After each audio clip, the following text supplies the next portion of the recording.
promesse divine du jour 14 du mois. Dieu, tu as dit que tu entends ma prière, que tu peux tout me donner avec le Christ. Oui, je déclare que dans ta grande bonté, Seigneur, tu exauces toutes mes prières. Oui, tu me donnes tout avec ton Fils Jésus. Épître aux Romains, chapitre 8, verset 32.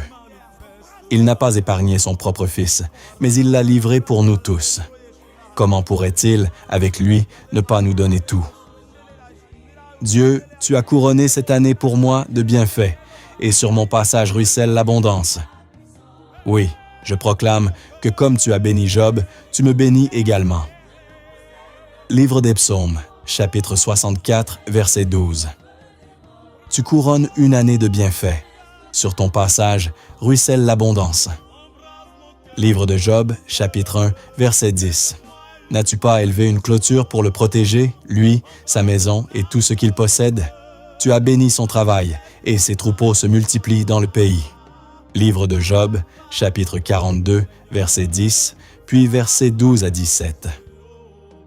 Le Seigneur rétablit la condition de Job, tandis qu'il intercédait pour son prochain.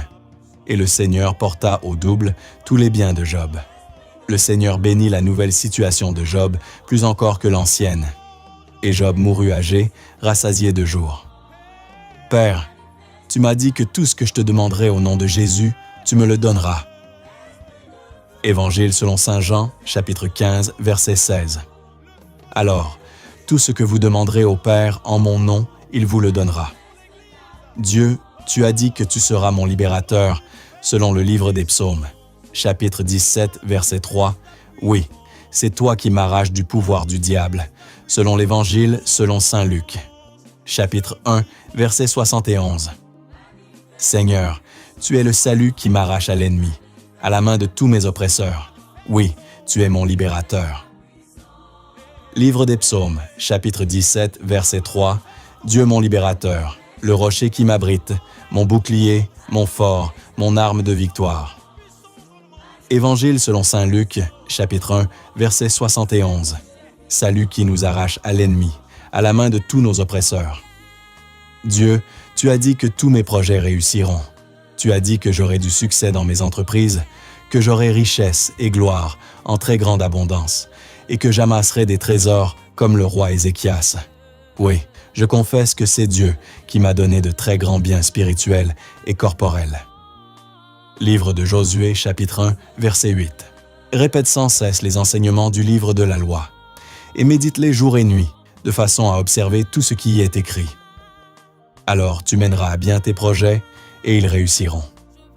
Deuxième livre des Chroniques, chapitre 32, versets 27 à 29. Ézéchias eut richesse et gloire en très grande abondance. Il amassa des trésors, argent, or, pierres précieuses, aromates, boucliers et toutes sortes d'objets précieux. Il eut des entrepôts pour ses provisions de froment, de vin nouveau et d'huile fraîche, des étables pour toute espèce de bétail et des troupeaux pour ses parcs. Il se construisit des villes. Il eut de nombreux troupeaux de petits et de gros bétail, car Dieu lui avait donné de très grands biens. Dieu, tu as dit qu'allégresse et joie seront mon partage, et que douleur et plainte s'enfuirent de ma vie. Douleur, maladie et plainte de tout genre s'enfuient de ma vie maintenant, au nom de Jésus-Christ de Nazareth. Livre d'Isaïe, chapitre 35, verset 10. Allégresse et joie les rejoindront, douleur et plainte s'enfuient. Dieu, tu as dit que tu nous plongeras dans le feu de l'Esprit, et tu l'as vraiment fait à la Pentecôte par ton Fils Jésus.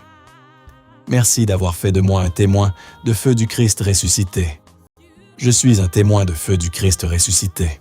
Livre des Actes des Apôtres, chapitre 1, verset 8. Mais vous recevrez une puissance, le Saint-Esprit survenant sur vous, et vous serez mes témoins à Jérusalem, dans toute la Judée, dans la Samarie, et jusqu'aux extrémités de la terre. Dieu, tu as dit ta volonté pour les familles. L'homme doit aimer sa femme, selon l'Épître aux Éphésiens, chapitre 5, versets 25 et 28, et l'Épître aux Colossiens, chapitre 3, verset 19. La femme doit se soumettre à son mari et le considérer comme son chef, comme le Christ est le chef de l'Église, selon l'Épître aux Éphésiens, chapitre 5, versets 22 à 24, et l'Épître aux Colossiens, chapitre 3, verset 18. L'homme et la femme ne doivent pas se refuser l'un à l'autre, selon la première lettre aux Corinthiens, chapitre 7, versets 3 à 5. Les enfants doivent obéir et honorer leurs parents, selon l'Épître aux Éphésiens, chapitre 6, versets 1 et 2, et l'Épître aux Colossiens, chapitre 3, verset 20. Enfin, les parents ne doivent pas exaspérer leurs enfants, selon l'Épître aux Colossiens, chapitre 3, verset 21. Gloire au Seigneur qui me donne la grâce de vivre dans la famille chrétienne selon sa sainte et parfaite volonté.